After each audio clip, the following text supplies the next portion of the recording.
हाय, good morning everyone. आज हम बात करेंगे physical education and sports for CWSN के last 3 topic, disability, etiquettes and advantage of physical activities for CWSN and strategies to make physical adherence. तो सबसे पहली बात करते हैं डिसेबिलिटी एटिकेट्स। एटिकेट्स होता क्या है? एटिकेट्स का हिंदी में मतलब होता है शिष्टाचार। उन लोगों के लिए क्या शिष्टाचार हमारे होने चाहिए जो डिसेबल्ड पर्सन है। अगर आप पहली बार किसी डिसेबल्ड पर्सन से मिलते हैं तो सबसे पहले आप उसको हैंडशेक करें और अपने आप को इंट्रोड्यूस कराएं। अगर आप विजुअली इंपेयर्ड पर्सन से जाकर मिलते हैं तो सबसे पहले उसको अपने बारे में बताएं कि हम कौन हैं और उसके बाद उसकी बातें सुननी या फिर बोलनी स्टार्ट करें।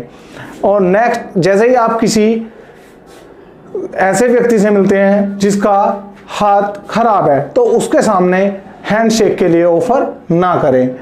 बहुत सारी ऐसी बातें हैं जो हमें ध्यान में रखते हुए, ऐसे एटिकेट्स ध्यान में रखते हुए डिसेबल्ड पर्सन के साथ कम्युनिकेशन करना चाहिए। रिएक्टेड एडल्ट टू एडल्ट, जैसे उन्हें अगर कोई उम्र में आपसे बड़ा है, वो डिसेबल्ड है, बट उसके साथ एक एडल्ट की तरह से ही व्यवहार करें। आपने देखा होगा कुछ लोग क्या है, डिसेबल्ड पर्सन्स को एक बच्चे की तरह तू करके बदतमीजी से बात करते हैं, बट हमें ऐसा नहीं होना चाहिए। हमें बहुत ज़्यादा रेस्पेक्ट उनके लिए होनी चाहिए।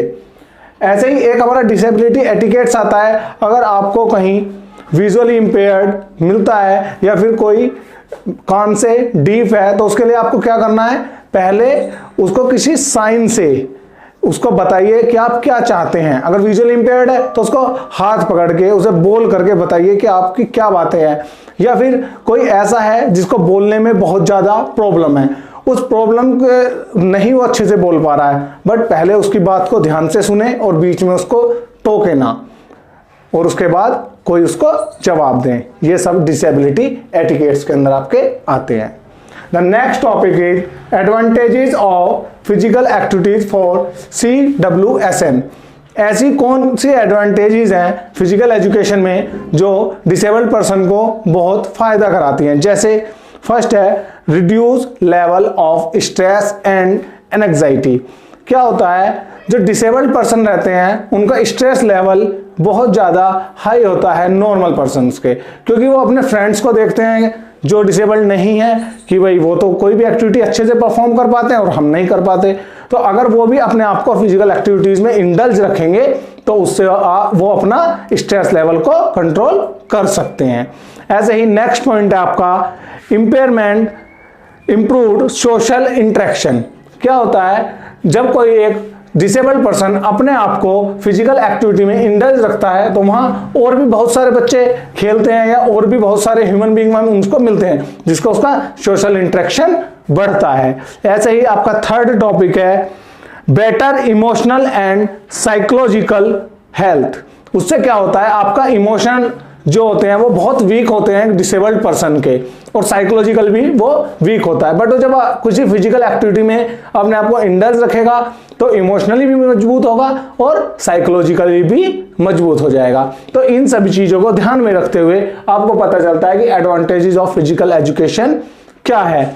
ऐसे ही एक नेक्स्ट टॉपिक है कॉग्निटिव बेनिफिट्स। क्या होता है, जब एक व्यक्ति एक फिजिकल एजुकेशन की एक्टिविटीज में इंडल्ज होता है तो उसको पता चलता है कि वो किस फील्ड में बहुत अच्छे से अपना वर्क कर सकता है। वो अपने आप को पहचान सकता है कि उसका कौन सा पार्ट बहुत ज़्यादा स्ट्रॉन्ग है। ठीक है। ऐसे ही नेक्स्ट टॉपिक आपका स्ट्रेटजी टू मेक फिजिकल एडरेंस। क्या होता है, कैसे हम फिजिकल एक्टिविटीज के थ्रू एक डिसेबल्ड पर्सन के लिए कैसी एक्टिविटी बना करके उन्हें बढ़ावा दे सकते हैं। सबसे पहले रेगुलर मेडिकल चेकअप। किसी भी व्यक्ति का आप रेगुलर मेडिकल चेकअप कराते रहेंगे तो आपको पता चल जाएगा कि इसको किस पार्ट में कमी है, क्या प्रॉब्लम है, उसके अकॉर्डिंगली आप उसके अकॉर्डिंग एक्टिविटीज उसकी डिजाइन कर सकते हैं। नेक्स्ट है आपकी नेक्स्ट है आपका इसी में स्ट्रेटजी टू मेक फिजिकल एडरेंस में नेक्स्ट टॉपिक आता है आपका improve based on interest activities. कोई भी फिजिकल एक्टिविटीज डिजाइन करने से पहले एक डिसेबल्ड पर्सन के लिए हमें जानना जरूरी है कि ये पर्टिकुलर पर्सन किस एक्टिविटीज में बहुत ज्यादा इंटरेस्ट रखता है। अब ऐसे नहीं है कि उसका इंटरेस्ट है रनिंग में, ठीक है, और आप उससे खिलाना चाहते हैं carrom board, this is not fair. आप जैसी एक्टिविटी में उसका इंटरेस्ट है ऐसी ही एक्टिविटीज उसके लिए डिजाइन की जाए। ऐसे ही नेक्स्ट पॉइंट आपका आता है मॉडिफिकेशन ऑफ रूल्स।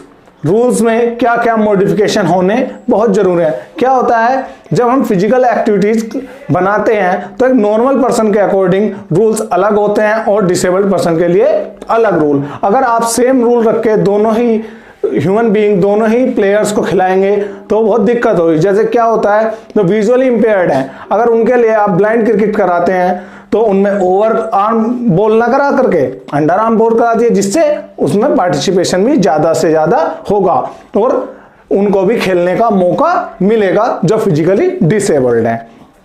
ऐसे ही नेक्स्ट है स्पेसिफिक एनवायरनमेंट। जो डिसेबल्ड पर्सन है उनको ऐसे ही एनवायरनमेंट में एक्टिविटी परफॉर्म कराई जाए जो उनके लिए सूटेबल है। ऐसे ही नहीं कि भाई कोई भी एनवायरनमेंट हो उसी में उनको खिला दिया जाए, नहीं, जो उनके लिए सूटेबल है। तो यही हमारा चैप्टर कंप्लीट होता है और इसके बाद हम बात करेंगे कुछ important topics of this chapter and important notes, important question. Thank you, have a fruitful